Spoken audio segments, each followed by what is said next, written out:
जो रहते थे मेरे साथ उन सब ने डंकी लगाई और वो इसी तरह आए, लेकिन उनकी ज़िंदगी बस ऐसा कहना नहीं चाहिए, लेकिन एक जानवरों की तरह उनकी ज़िंदगी हो गई थी। बैड एक्सपीरियंस था। फिर मैं थोड़ा रोया, सोचा घर वालों को बताऊं कि मुझे वापस आना है, मैं नहीं रहना चाह रहा। कितना खर्चा आ गया था आपके विजिट वीजा पे? मेरा 1.5 से 2 लाख रुपए बस। और डंकी लगाने वाले कितने पैसे लगा के आते 20 हैं? लाख 30 लाख 40 ये लाख डंकी वाले डंकी वाले बिल्कुल। हम गाइड करना चाहें लोगों को जो कि डंकी लगा के यूरोप या कहीं जाना चाहते हैं, उन्हें अगर हम शॉर्टली गाइड करना चाहें तो कौन सा तरीकेकार है जिसको वो अपना के इस तरह बगैर इस खतरे वाले रास्ते को इस्तेमाल किए सेफली पहुंच सके? देखें, अगर आपको कुछ बनना है, आपको कंफर्ट जोन से बाहर निकलना पड़ेगा। अस्सलाम वालेकुम जी।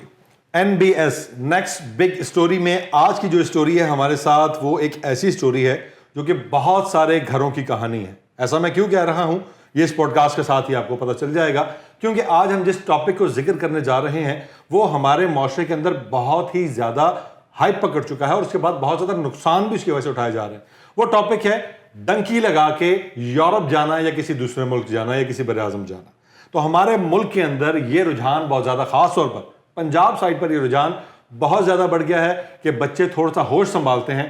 पाकिस्तान में कुछ नहीं करना, डंकी लगानी है और बैरून मुल्क चले जाना है और वहां जाके काम करना है। तो आज के इस प्रोग्राम में हमारे गेस्ट हैं शहरयार मिर्जा, जो कि एक एग्जाम्पल सेट कर चुके हैं कि बिना डंकी के भी बैरून मुल्क, यूरोप या कहीं पर भी जाया जा सकता है बिना अपनी जान को खतरे में डाले। समंदर में डूबने के आए दिन वाकयात सामने आते हैं कि एक कश्ती जा रही थी, 40, 50, 100 बंदा उसमें मौजूद था, कश्ती डूब गई और उसके अंदर मोस्टली जो लोग निकले वो पाकिस्तानी हैं। टॉपिक की जाने बढ़ते हैं। शहरयार मिर्जा का मैं आपको तारुफ कराऊं कि शहरयार मिर्जा हमारे साथ मौजूद हैं और इन्होंने जो ट्रैवलिंग की है, ये पाकिस्तान से पहले गए तुर्की के बाद फिर उन्होंने जर्मनी का सफर किया और बर्लिन में जाके अभी क़याम पज़ीर हैं, वहां पर रहते हैं, पढ़ते भी हैं और जॉब भी करते हैं। लेकिन इन्होंने डंकी वाला रास्ता नहीं चुना। आइए पहले आपको इनका तारुफ कराते हैं, फिर आगे की कहानी सुनाते हैं। अस्सलाम वालेकुम। वालेकुम सलाम, कैसे हैं आप? ठीक हैं, शुक्र अल्लाह का। शहरयार आप बताएं, खैरियत से हैं? मैं भी ठीक ठाक अल्हम्दुलिल्लाह। अच्छा शहरयार, एक बड़ी इंटरेस्टिंग स्टोरी है आपकी जिसके पीछे अगर जाया जाए तो ऐसा है कि बहुत सारी फैमिलीज ऐसी हैं जो अपने बच्चों को गवा बैठी हैं, बहुत सारी प्लान करके बैठी हैं कि बच्चों को डंकी के जरिए बाहर भेजना है। पहले मैं इस डंकी के टॉपिक को आपसे डिस्कस करूंगा, देन फिर आपकी सक्सेस पे आएंगे। डंकी के टॉपिक में मुझे बताएंगे, जब आप गए हैं पाकिस्तान से बाहर, तुर्की भी रहे हैं, दूसरे ममालिक में भी गए हैं और इन द एंड अभी आप जर्मनी में स्टे करते हैं, बर्लिन। जी जी बिल्कुल। तो मुझे ये बताइएगा कि वहां पर कोई ऐसे लोग आपको मिले जो डंकी लगाकर वहां पहुंचे? जी जी, मैं उन्हीं के साथ रहता था। मतलब फर्स्ट ऑफ ऑल पाकिस्तानी जो उनकी प्रायोरिटी होती है वो यही होती है कि हम पाकिस्तानी कम्युनिटी में रहें, जब भी वो ग्रो अप नहीं कर पाते। ठीक है, मैं वहाँ पे गया, मैं पाकिस्तानी कम्युनिटी में रहा, बहुत बैड एक्सपीरियंस भी रहा, गुड एक्सपीरियंस भी रहा, दोनों चीज़ें रहीं, लेकिन मोस्टली मेरा बैड एक्सपीरियंस था। 1 साल तक मैं उन्हीं के साथ रहा और उनकी स्टोरीज और एवरीथिंग मैं सुनता रहा। अच्छा, मुझे ये बताएंगे वो जो स्टोरीज वो बताया करते थे जो डंकी लगाकर वहां पर पहुंचे हैं, डेफिनेटली अपनी जान पता नहीं कितने दिनों ने कहाँ फंसाई होगी, किस किस तरह के सफ़र करके, क्योंकि इसमें मुख्तलिफ रास्ते हैं ना, बाई शिप भी लोग जाते हैं, बाई रोड भी बॉर्डर क्रॉस करते हैं, पैदल भी जाना होता है, पहाड़ों का सफ़र भी होता है। तो ऐसा कोई बंदा आपको वहाँ पे मिला जिसने सारे सफ़र किए और पहुँचा वहाँ? जी जी, वो जब सारे वो जो रहते थे मेरे साथ उन सब ने डंकी लगाई और वो इसी तरह आए, लेकिन उनकी ज़िंदगी बस ऐसा कहना नहीं चाहिए, लेकिन एक जानवरों की तरह उनकी ज़िंदगी हो गई थी। तो ये ऐसी ज़िंदगी गुजारने से बेहतर नहीं थे कि वो पाकिस्तान में रहते थे? एग्जैक्टली वहाँ पे लाइक टर्की में जो लोग आए हैं वो ज़्यादा पाकिस्तानी 1 लाख 1.5 लाख कमा लेते थे। वो यहाँ पे भी अगर मेहनत करें, थोड़ा हल्का फुल्का, कितने घंटे की जॉब करके वो 1-1.5 लाख रुपए? 12 घंटे 14 घंटे घर पे आते थे और ऑफिस जाते थे, कहीं बाहर भी नहीं जा सकते थे कि पुलिस आके ना पकड़ ले। अच्छा, पुलिस पकड़ ले तो फिर क्या होता था? रिपोर्ट, फाइन भी करते थे एंड रिपोर्ट भी करते थे। अच्छा, ये दोनों सूरत हाल होती थी। फाइन कितना होता था अंदाज़ा? फाइन डिपेंड करता है कि पुलिस वाले पे भी, और ऐसा होता था कि जो कमाया सारा फाइन में दे दिया? ऐसा भी होता था, कभी कभी ऐसा भी हो सकता था। ठीक है। अच्छा, अब मुझे ये बताएं कि डंकी वाले मामला तो हमने वहाँ पे देखे आए हैं, वो लोग वहाँ पहुँचकर खुश थे कि यार हमने सही फैसला किया? वो आपने सुना है ना, वो मिसाल है हंसते चेहरे का मतलब ये नहीं होता कि उन्हें कोई तकलीफ नहीं होती। तो वही वाला हिसाब है कि बस उनका गुजारा हो रहा था घर वालों का और बस यही था। अपना तो वो खुश नहीं थे, सुबह जाते थे 8 बजे, रात के 9-10 बजे घर आते थे। उन्होंने जोखिम में डाल दिया, अपने घर वालों के लिए घर वालों के लिए डाल दिया। ऐसे घर वालों को सोचना चाहिए अपने बच्चों को भेजने से पहले कि यार कितना मुश्किल स्टेप उन्होंने लिया एक बंदे की जिंदगी को खराब करके। बाकी सब तो अपनी मजे की जिंदगी गुजार रहे हैं, ये पुत्र बार हो, उसका रिजल्ट क्या मिलता है वो। खैर, इस तरह के मैं कोशिश करूंगा कि आपको लाइव इंटरव्यूज भी ऐसे दिखाऊं जो लोग डंकी लगा के खुद गए हैं और उनके एक्सपीरियंस क्या रहे हैं, इंशाल्लाह वो भी शेयर करेंगे। आगे बढ़ते हैं। शहरयार, मुझे ये बताओ कि आप फैमिली में कितने बहन भाई हो? मेरी सिर्फ एक सिस्टर है और मेरा कोई भाई नहीं है। अच्छा, आप इकलौते हैं? टफ सिचुएशन थी, घर वाले अलाउ नहीं कर रहे थे मुझे जाना, क्योंकि आई वाज लाइक, मैं सिर्फ जाऊंगा कि आपने जो ट्रैवलिंग की है यहाँ से पाकिस्तान से वहाँ गए हैं, तो क्या आपने डंकी के कभी माइंड में आता था जाने से पहले? कभी नहीं, कभी नहीं आया। कितनी एज थी, कितनी एजुकेशन थी जब प्लान किया कि यार जाना है मुझे बाहर। अच्छा, मैंने इंटर किया हुआ था और उसके अलावा टूरिस्ट वीज़ा पे मैं टर्की गया था। वहाँ जाके मैंने पहले माहौल देखा किस तरह जा सकते हैं, और क्योंकि टर्की का आपको पता है इतना मुश्किल नहीं है टूरिस्ट वीज़ा लगाना। जो लोग डंकी लगा के टर्की जाते हैं, इंस्टेड ऑफ डंकी लगाने के विजिट वीज़ा लेके वहाँ चले जाओ। और फिर कितना खर्चा आ गया था आपके विजिट वीजा पे? मेरा 1.5 से 2 लाख रुपए बस। और डंकी लगाने वाले कितने पैसे लगा के आते हैं? 20 लाख, 30 लाख, 40 ये लाख। डंकी वाले डंकी वाले, बिल्कुल। नाज़रीन, आप देख रहे हैं कि डंकी लगाने वाले हजरात 15 से 20 लाख रुपए खर्च करते हैं, जान भी खतरे में डालते हैं। माँ बाप की जिंदगी पीछे, वो कहते हैं ना कि बस वो इस कंडीशन में होती है कि बस बच्चा पहुंच जाए, उसकी खबर मिल जाए, कोई इतला मिल जाए। और सिचुएशन क्या होती है कि बच्चा पता नहीं पहुंचा या नहीं पहुंचा, अल्लाह के अमान में छोड़ देते हैं और देखते हैं। लेकिन ये 1.5 से 2 लाख रुपए लगा के बंदा वहां पहुंच जाता है। अच्छा, फिर मुझे बताएं कि अगला जो सफर था वहां पहुंचने के बाद, डेफिनेटली पहुंच जाना इनफ नहीं है, वो वहां जॉब करना चाहते थे, आपके पास विजिट वीजा था। जी जी। विजिट वीजे पे जॉब अलाउ नहीं होती, तो बाकी सिनेरियो फिर कैसे आपने क्रिएट किया, क्या मामला? अच्छा, सबसे पहले जिस दिन मैं गया वो पहला दिन ही मेरे लिए बैड एक्सपीरियंस था। टर्की में थोड़ा स्कैम होता है, टैक्सी स्कैम होता है, तो मेरे साथ $500 का जाती स्कैम हो गया। $500 का टैक्सी वाले ने मेरे साथ। मैं बस बैठा हुआ था टैक्सी वाले के साथ। टैक्सी वहाँ पे ये था, उन्होंने मुझे कहा कि आप लीरा चेंज ना कराएं, आप मुझे डॉलर दे दें, मैं आपको रिटर्न में लीरा दे दूंगा। मैंने उसे $100 दिए, उसने कहा ये आपने क्या दिया मुझे, इट्स जस्ट $1। मैंने एक और डॉलर दिया। मैं बच्चा था उस टाइम, कंफ्यूज था, फर्स्ट टाइम घर से निकला था। अच्छा। फिर दिया, वो कहता है दिस इज आल्सो $1। फिर एक और दिया। फिर तीसरी दफा मैं थोड़ा नहीं, इसमें तो मेंशन होता ना $100। नहीं, मेरे पास $1-2 थे, तो मैं समझा कि मैंने उसको सच में $1 दिया। अच्छा, कुछ अपनी भी कंफ्यूजन कुछ अपनी भी कंफ्यूजन थी और कुछ हो गया था, तो वो $300 तरह हुए। फिर मैंने शोर मचाया, पुलिस वाले बुलाए, एंड देन उसके बाद होके रफा दफा होके पैसे मुझे वापस मिल गए थे। लेकिन फिर ये बैड एक्सपीरियंस था। फिर मैं थोड़ा रोया, सोचा घर वालों को बताऊं कि मुझे वापस आना है, मैं नहीं रहना चाह रहा। अच्छा, ये ऐसा हुआ था? ऐसा बिल्कुल पहले दिन ही हुआ था मेरे साथ। यहाँ पे आपका लाइफस्टाइल क्या था जो आप पाकिस्तान में यहाँ रहते थे, पे जाने से समझ पहले? लें लाइक अ किंग। ना कुछ खाना बनाना, ना कुछ करना, ना मतलब सब घर वाले करते थे मेरे लिए। मजे की जिंदगी, पढ़ना खेलना, एग्जैक्टली यही था मेरा। तो कितनी एज थी जब आपने यहाँ से मूव किया?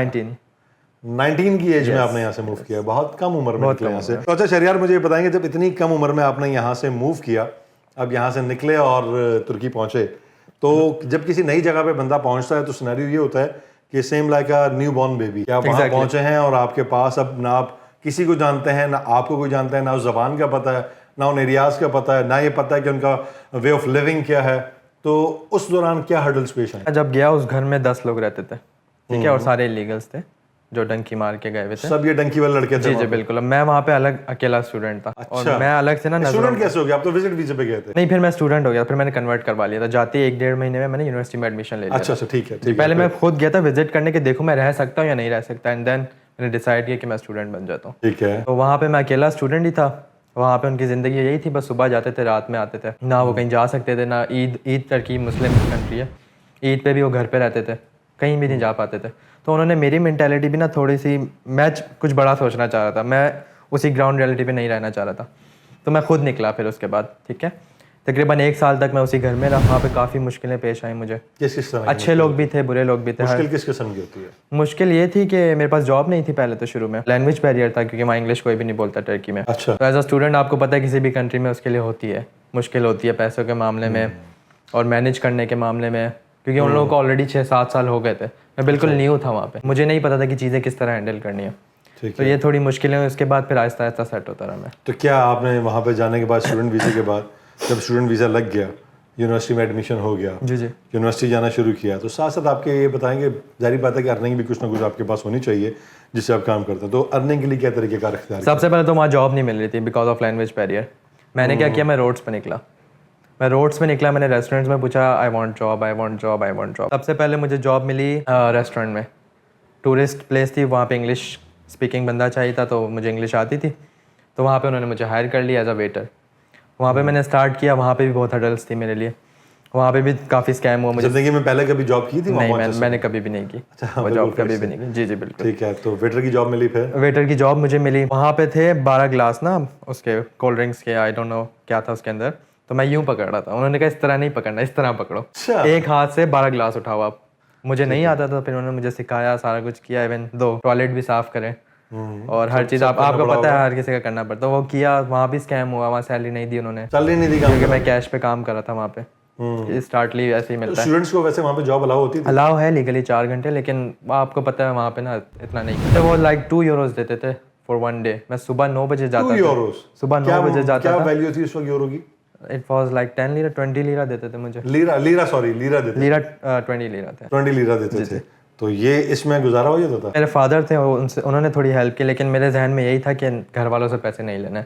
उन्होंने ऑलरेडी इतना मेरे लिए किया है, अब मैं खुद कुछ करना चाह रहा हूँ। तो 1 साल में इसी तरह कभी टूर गाइडर का काम किया, कभी मैंने वेटर का टूर गाइडर के काम में क्या होता था? आपको तो एरिया ही नहीं पता थे वहाँ पे। जब मैं वेला था, जब मेरे पास काम नहीं था, मैं वहीं घूमता रहता था, ऐसे ही ना बस चलता रहता। तो मुझे सारे एरियाज याद हो गए। इंग्लिश आती थी और उसके बाद टर्किश भी सीखने लग गया था और मुझे एरियाज का भी पता चल गया था। तो सबसे पहले तो उन्होंने मुझे ये काम दिया कि आप बाहर खड़े हो जाओ एंड लोगों को आवाजें दो। वो जो पंफलेट होते हैं, एग्जैक्टली। मैंने कभी आवाजें नहीं, मैं आवाजें दे रहा था इस तरह आहिस्ता आहिस्ता आवाज में। किस तरह होता था? थोड़ा सा करके दिखा सकते हैं? Like come here it's for $5 something like that. Okay. तो मुझसे नहीं हुआ, तो उन्होंने मुझे पहले दिन ही निकाल दिया, दोपहर में ही निकाल दिया उन्होंने मुझे। आप नहीं कर सकते, आपकी आवाज़ में वो जान नहीं है, आप, क्योंकि मैं नहीं कर पा रहा। फिर उसके बाद एक और टूर गाइडर में मुझे मिली एज अ टूर गाइडर। मेरे आया था ग्रुप्स को लेके, मैं डिफरेंट जगहों पे जाता था। इसके बाद फिर तुर्की में कितना सर्वाइव किया और क्या क्या जॉब की? मुझे जॉब मिली इन कॉल सेंटर। ठीक है, कॉल सेंटर में मैंने वहाँ पे मुझे अच्छी सैलरी मिली, मुझे $1000 पर मंथ सैलरी पे मुझे उन्होंने रख लिया। वहाँ पे इंग्लिश एजेंट था मैं। वहाँ पे मैंने स्टार्ट किया। वहाँ पे एनवायरनमेंट जो है बहुत टॉक्सिक था कॉल सेंटर में। अच्छा। मैं सुबह 8 बजे घर से निकलता था, रात के 1 बजे घर पे पहुंचता था। घर गया, ये ड्यूटी टाइमिंग थी या क्या था? नहीं, इंक्लूडिंग ट्रांसपोर्ट एंड एवरीथिंग, क्योंकि घर से 2 घंटे दूर था मेरा। तो ये था। ठीक है। ये किया। फिर उसके बाद फिर रात को आना 1 बजे, फिर खाना खाना, बनाना, खुद सब कुछ खुद करना। ये स्ट्रगल थी। जॉब मिलने के बाद मैंने स्ट्रगल की तकरीबन 1 साल कॉल सेंटर में स्ट्रगल की मैंने। शाम में काम करता था, सुबह में पढ़ता था। वहाँ पे एक बंदा था, वो जो मेरा मैनेजर था। मैंने उससे पूछा कि ये ऑफिस खोलने के लिए कितने पैसे लगते हैं अगर मैं अपना खोलना चाहूँ। उसने कहा, हंसने लग गया। हंस के मुझे कहता है कि मिलियंस ऑफ डॉलर्स। मैंने ये नहीं सोचा कि मिलियंस ऑफ डॉलर्स कहाँ से आएंगे, मैंने ये सोचा मैं किस तरह ऑफिस ओपन कर सकता हूँ। फिर मैंने किया, रिसर्च की, सारा कुछ किया, एक्सपीरियंस तो मेरे पास आ गया था। मैं टीम लीडर बन गया था वहाँ पे, बाय द वे, ऑलरेडी, जहाँ पे एजेंट से स्टार्ट किया था। टर्की के बाद अब जर्मनी निकले ना, तो फिर वो जर्मनी का सफर कैसा हुआ? अच्छा, टर्की में मैं रहा, मतलब मेरी लाइफ वहाँ सेटल थी, लेकिन मुझे पता था फ्यूचर नहीं। पाकिस्तान और टर्की का समझ लें, पासपोर्ट का इतना कंपैरिजन नहीं कर सकते आप, ऑलमोस्ट सेम है। वहाँ का मुझे पासपोर्ट मिल सकता था, लेकिन मेरा गोल डिफरेंट है, क्योंकि मुझे अपना काम यूरोप में जाके भी करना है। तो इसके लिए क्या प्लान है? क्या माइंड में है कि बाय रोड क्रॉस हो? क्योंकि कहते हैं कि मिनी यूरोप भी कहा जाता है उसे। नहीं, असल में मैंने विजिट वीज़ा अप्लाई किया था अपना इटली का, वो मेरा रिजेक्ट हो गया। अच्छा, रिजेक्ट हो गया? जी, वो मेरा रिजेक्ट हुआ। रिजेक्ट होने के बाद मैंने हिम्मत नहीं हारी, मैंने रिसर्च की, हर चीज़ की। और फिर जर्मनी का मुझे किसी ने बताया कि वहाँ पे फ़ीस नहीं है। फ़ीस वो जर्मनी में बिल्कुल भी नहीं, 0 फीस है। विदाउट फीस आप जर्मनी जा सकते हैं। कुछ स्पेसिफिक अमाउंट है ब्लॉक अकाउंट की सूरत में, वो जमा कराने के बाद आप वहाँ पे जा सकते हैं। फिर मैंने अपने सारे डॉक्यूमेंट्स जमा किए टर्की से, और टर्की से अप्लाई करके जर्मनी का स्टूडेंट वीज़ा अप्लाई कर दिया। ठीक है। और अभी हो गया उसमें? जी, हो गया, अल्हम्दुलिल्लाह हो गया। और लास्ट 4 मंथ से मैं जर्मनी में हूँ। अच्छा, जर्मनी में है। तो जर्मनी फिर एक नई जिंदगी, फिर एक बच्चा नए सिरे से पैदा होता है और फिर उसने नई दुनिया देखनी। वहाँ का एक्सपीरियंस कैसा? देखें, अगर आपको कुछ बनना है, आपको कंफर्ट जोन से बाहर निकलना पड़ेगा। टू बी ऑनेस्ट, मैं वहाँ कंफर्टेबल था, मैं चाहता टर्की में रहता, लेकिन गोल एग्जैक्टली मेरा फिर वो नहीं है। मेरा गोल और आ गया। ठीक है। तो उस गोल, जो मेरा गोल है, वो अभी तो नहीं बताऊंगा, इंशाल्लाह कुछ सालों बाद दोबारा करेंगे ब्रॉडकास्ट, तो फिर आपको बताऊंगा। तो वो गोल अचीव करने के लिए फिर मैं जर्मनी गया। मैंने सब कुछ किया, स्ट्रगल की, हडल्स आई। वीज़ा आसान नहीं है जर्मनी का लेना, इवन दो फॉर स्टूडेंट। लेकिन फिर मैंने सारे डॉक्यूमेंट्स, अगर आपके डॉक्यूमेंट्स पूरे हों फिर आपको कोई मसला नहीं होगा, क्योंकि वो डॉक्यूमेंट्स देखते हैं। तो इसमें अगर हम गाइड करना चाहें लोगों को जो कि डंकी लगा के यूरोप या कहीं जाना चाहते हैं, उन्हें अगर हम शॉर्टली गाइड करना चाहें, तो कौन सा तरीक़ेकार है जिसको वो अपना के इस तरह बगैर इस खतरे वाले रास्ते को इस्तेमाल किए सेफली पहुंच सकते हैं? अच्छा, अगर तो आप थोड़े से पढ़े लिखे, लेट्स से इतना नहीं, इंटर पढ़ा हुआ है आपने, तो आप बैचलर्स के लिए जा सकते हैं। ठीक है। जर्मनी अगर आप नहीं जाना चाह रहे, आप कहीं और चले जाएं, उसमें खर्चा भी कम आता है। खर्चा भी कम आता है। ठीक है। ठीक है। जर्मनी में सबसे कम खर्चा इसलिए आता है, वहाँ फीस नहीं है यूनिवर्सिटी की। ठीक है। अगर आप कम यूनिवर्सिटी वाली कंट्रीज देखना चाह रहे हैं, तो माल्टा है, पोलैंड है। माल्टा पोलैंड में 6 लाख पर ईयर फीस है। I think per year 6 lakh Pakistani I think इतनी नहीं है ये। ठीक है। आप 6 लाख रुपए दे के आप वहाँ चले, क्योंकि डंकी जो मारते हैं 40 से 50 लाख एजेंट ले लेते हैं जर्मनी जाने तक, यूरोप जाने, और वो गारंटी भी नहीं होती। कुछ लोग मर जाते हैं बेचारे, इकलौते होते हैं घर के। ये बेस्ट वे अगर आप थोड़े से पढ़े लिखे। अगर आप पढ़े लिखे नहीं है, स्किल है आपके पास कोई, लेट्स आप इलेक्ट्रिशियन है, कोई भी आपके पास इस तरह का स्किल है, प्लम्बर है, तो आप स्किल वीजा पे जा सकते हैं यूरोप में। उसके लिए आपको क्या कहते हैं, जर्मनी या काफ़ी कंट्रीज होती हैं वो स्किल इमिग्रेशन वीज़ा प्रोवाइड करती है। उसमें ये होता है कि आप वहाँ जाके जॉब ढूंढ लें। अगर वहाँ जाके आपको जॉब मिल जाती है, आपके पास स्किल है, वो सब चेक करते हैं पहले एम्बेसी वाले। अगर आपके पास स्किल है तो आप वहाँ जाके जॉब ढूंढ लें और वहाँ पे आपको वर्क परमिट प्रोवाइड कर देंगे। अच्छा, हो जाता है, प्रोवाइड कर देते हैं। जी।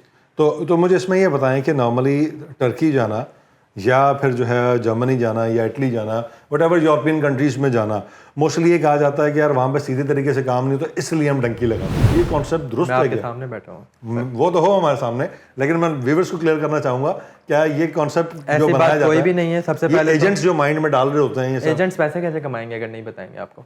आपने खुद सोचना है, आपने खुद रिसर्च करनी है। कोई मुश्किल काम नहीं है। आप खुद स्टूडेंट वीज़ा पे जाएं अगर आप थोड़े से पढ़े लिखे नहीं है, विजिट पे जाएं। विजिट पे जाके भी स्पेन है, स्पेन में एक चीज़ है उसको कहते हैं पाद्रीमेंटो। आप स्पेन जाएं, स्पेन विजिट में जाके हमारा रेजिडेंस परमिट ले लें। कॉल सेंटर में आप काम कर रहे थे, वो क्या काम था? अच्छा, कॉल सेंटर में तो नॉर्मल काम था। मैंने सीखी ट्रेडिंग, मैं ट्रेडिंग करता हूँ, फॉरेक्स ट्रेडिंग, क्रिप्टो ट्रेडिंग, वो मैं ऑनलाइन करके और उससे पैसे कमाता हूँ। अच्छी अर्निंग हो सकती है इससे? गुजारा हो जाता है। अच्छी अर्निंग भी आप कर सकते हैं, वो आप पे डिपेंड करता है आप कितना टाइम देते हैं, कितना एक्सपीरियंस है, कितना कैपिटल है। इस पॉडकास्ट के जरिए मैं उन लोगों को ये मैसेज अगेन देना चाह रहा हूं जो अपने बच्चों को, लालच ही है ना बेसिकली, जो आप अपने बच्चों को अपने से दूर करते हैं या बच्चे अपने माँ बाप को छोड़कर निकल जाते हैं। पिछले दिनों एक वीडियो मेरे सामने आई थी, एक बाप रो रहा था, कहता कि 11-12 साल हो गए अपने बेटे की शक्ल नहीं देखी मैंने, बेटे से राब्ता होता तो बड़ी मजबूरियां बताता है। डेफिनेटली मजबूरियां होती होंगी, कोई इलीगल बैठा हुआ है, नहीं मूव कर सकता, वहां से कंट्री चेंज नहीं कर सकता, उसके पास वीज़ा नहीं है, उसके पास पासपोर्ट नहीं है, बहुत सारे मामलात होते हैं इस तरह के। तो वो जब मजबूर हो जाते हैं ना, तो फिर डेफिनेटली फिर वो दूरियां ही होती हैं। हाँ, अगर पहुंच जाए तो ये मजबूरी है, लेकिन जो पहुंचे ही नहीं, जिन्होंने अपनी ज़िंदगी गंवा दी इस डंकी की लालच में, इस लालच में कि हमारी ज़िंदगियां बदल जाएंगी, उनकी ज़िंदगियां बदली लेकिन नेगेटिव बदली, पॉजिटिव नहीं बदली। तो इसलिए बेहतर है कि डंकी वाली लालच, डंकी वाले ऑप्शन से दूर रहें और जो लीगल तरीक़ेकार हैं, जो साफ़ सुथरे तरीक़ेकार हैं, जिसमें जान की अमान है, जिसमें ऐसे लोगों के हत्थे नहीं चढ़ते जो समंदर के बीच में आपकी कश्ती रोक कर और आपको कहते हैं कि इतने पैसे किसी से मंगा के दे सकते हो तो ठीक है, हम कश्ती आगे लेके जाएंगे, वरना वहीं पे आपको हेडशॉट मारते हैं और आपकी लाश समंदर के अंदर ही टुकड़े करके फेंक दी जाती है। या फिर किसी बॉर्डर के ऊपर आपकी जब लोग डंकी मारते हैं तो देखते हैं हड्डियां पड़ी होती हैं, तो वो बस एक कहते हैं कि हम ज़दाना तौर पर उन हड्डियों को इकट्ठा करके ऊपर एक पत्थर रख देते हैं कि अरे फलां बंदे की हड्डियां, इस तरह के मामला हो। तो इनसे बचिए, लीगल रास्ते अपनाइए, साफ सुथरा रास्ता अपनाइए और कोशिश कीजिए कि अपने और अपने माँ बाप को अगर सुकून देना चाहते हैं, रिलैक्स रखना चाहते हैं, तो उनके रिलैक्सेशन का बाइस बनिए, ना कि सारी ज़िंदगी उनके जहन में हजीमत हो कि हमने ये स्टेप क्यों लिया। NBS ऐसी मजीद स्टोरीज आपके पास लेकर पहुंचेगा। आप भी NBS का पार्ट बन सकते हैं। देर ना कीजिए, अपना मोबाइल फोन उठाइए, NBS आपके पास भी। NBS की शॉर्ट फॉर्म में बार बार जिक्र करता हूं, नेक्स्ट बिग स्टोरी। आप भी बड़ी स्टोरी बन सकते हैं, आप भी बड़ी स्टोरी बना सकते हैं। अपना मोबाइल फोन उठाइए और बड़ी स्टोरी तैयार कीजिए और हमें भेजिए। आपकी स्टोरी को हम ऑनर करेंगे।